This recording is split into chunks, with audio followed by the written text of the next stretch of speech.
আসসালামু আলাইকুম প্রিয় দর্শক, যারা এই মুহূর্তে মাল্টা যেতে চাইতেছেন, মাল্টা কিন্তু মোটামুটি এখন কাজের দারুণ অপরচুনিটি আছে এবং অনেক এজেন্সির কাছে ভ্যাকেন্সি খালি আছে।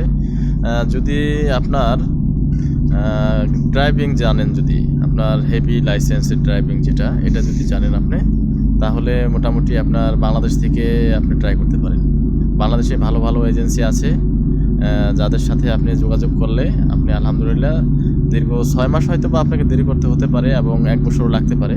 আমি সঠিক বলতে পারবো না, কেন ইউরোপের টাইমটা আসলে কারো কাছে ধরা বাঁধা থাকে না।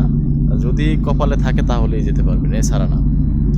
তাই যারা মাল্টা যেতে চান, মাল্টা আলহামদুলিল্লাহ এখন বর্তমানে কাজের অনেক সুযোগ সুবিধা আছে এবং লোক নিচ্ছে, মধ্যপ্রাচ্য থেকে বেশি নিচ্ছে আর কি। আপনার কুয়েত, ওমান, কাতার এই সমস্ত রাষ্ট্র থেকে বেশি নিচ্ছে। যদি আপনারা বাংলাদেশ থেকে ট্রাই করেন তাহলে আশা করা যায় হবে। এই সমস্ত এজেন্সি যারা আছে তাদের সাথে আপনারা যোগাযোগ করতে পারেন। যদি আপনারা কেউ ইচ্ছুক হন আর এজেন্সির নাম জানতে চান তাহলে আমাকে কমেন্টে অবশ্যই জানাবেন। আমি আশা করি ইনশাআল্লাহ ইনফরমেশন দিয়ে আপনাদেরকে সাহায্য সহযোগিতা করতে পারবো। কেননা আলহামদুলিল্লাহ আমি কিন্তু একটা ভালো কোম্পানিতে আছি, কুয়েতে আলহামদুলিল্লাহ ভালো একটা বেটার একটা কোম্পানিতে আছি। আমাদের জন্য যারা আছে আমরা এখানে সবার জন্য দোয়া করবেন। আলহামদুলিল্লাহ ভালো একটা কোম্পানিতে আছি, সুতরাং আমার এইগুলো নিয়ে কোনো চিন্তা ভাবনা নাই। আমি আসলে আপনাদেরকে মোটিভেশন করি এই কারণেই, দেখেন ইউরোপে যদি আপনারা যেতে পারেন তাহলে আমার দেশের অর্থনৈতিক যে চাকা, এই চাকা কিন্তু ঘুরবে। আর আপনারা জানেন কি না, যদি বাংলাদেশে আপনার এই প্রবাসীরা রেমিটেন্স 2 মাস না পাঠায় তাহলে অর্থনীতি কিন্তু তলানিতে চলে যাবে। আর এর কারণে কিন্তু আপনার দেশ দিওয়ালি হতে বাধ্য।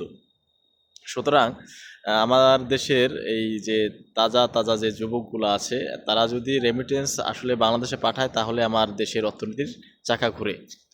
তাই মধ্যপ্রাচ্যে কিন্তু আসলে ওইরকম কোনো ইনকাম ভালো নাই, আর ভালো একটা কোম্পানিতেও মোটামুটি তারা আসতে পারে না, বিভিন্নভাবে দালালের চক্রে পড়ে যায়।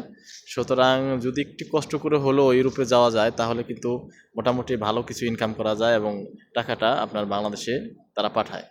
আর পাঠালে এই রেমিটেন্সের টাকা দিয়ে আমার দেশের অর্থনীতির চাকা ঘুরবে এবং উন্নত হবে। তাই আমরা মোটিভেশনাল ভিডিও করে থাকি, আমরা আপনাদেরকে উদ্বুদ্ধ করে থাকি এই কারণে যে আপনারা বিশ্বের বিভিন্ন দেশে ছড়িয়ে ছিটিয়ে যান, যেন বাংলাদেশকে আরও সমৃদ্ধ করতে পারেন। আমরা যেমন আসছি আপনারাও আসেন। আর ইউরোপে গেলে আর একটা সুবিধা আছে, আপনি 1 বছরের মাথায় মাথায় বা 6 মাস পর পরে দেশে আসতে পারবেন।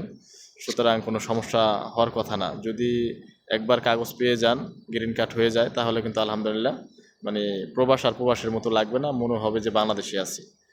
সুতরাং প্রত্যেকটা লোকই বর্তমানে এখন মধ্যপ্রাচ্য থেকে আপনার ইউরোপের ইনকাম বেশি। আমরা চাই প্রত্যেকটা নাগরিক আমার দেশের সবাই ইউরোপে চলে যাক।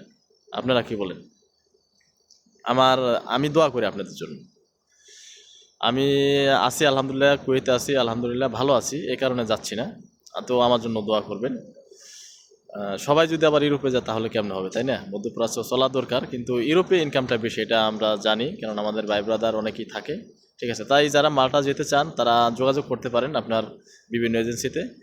বিভিন্ন এজেন্সি মানে মধ্যপ্রাচ্য যে এজেন্সিগুলো আছে তারা কিন্তু যোগাযোগের মাধ্যমে আপনার বাংলাদেশ থেকেও তারা লোক হায়ার করে এবং লোক কিন্তু তারা পাঠায় বাংলাদেশ থেকে। টাকা পয়সা একবারে সেফলি হয়। আপনার তারা সব কিছু হওয়ার পরেই মোটামুটি টাকা নেয়। তাই আপনাদেরকে বলবো যে আপনারা যদি নেট ঘাটাঘাটি করে এবং আপনাদের যদি প্রবাসে ওইরকম ভাই ব্রাদার থাকে তাদের মাধ্যমে আপনারা এই সমস্ত এজেন্সিতে ফাইল সাবমিট করতে পারেন। অনেক এজেন্সি আছে যারা কোনো টাকা পয়সা নেয় না, একবার সব কিছু হওয়ার পরে টাকা পয়সা নেয়।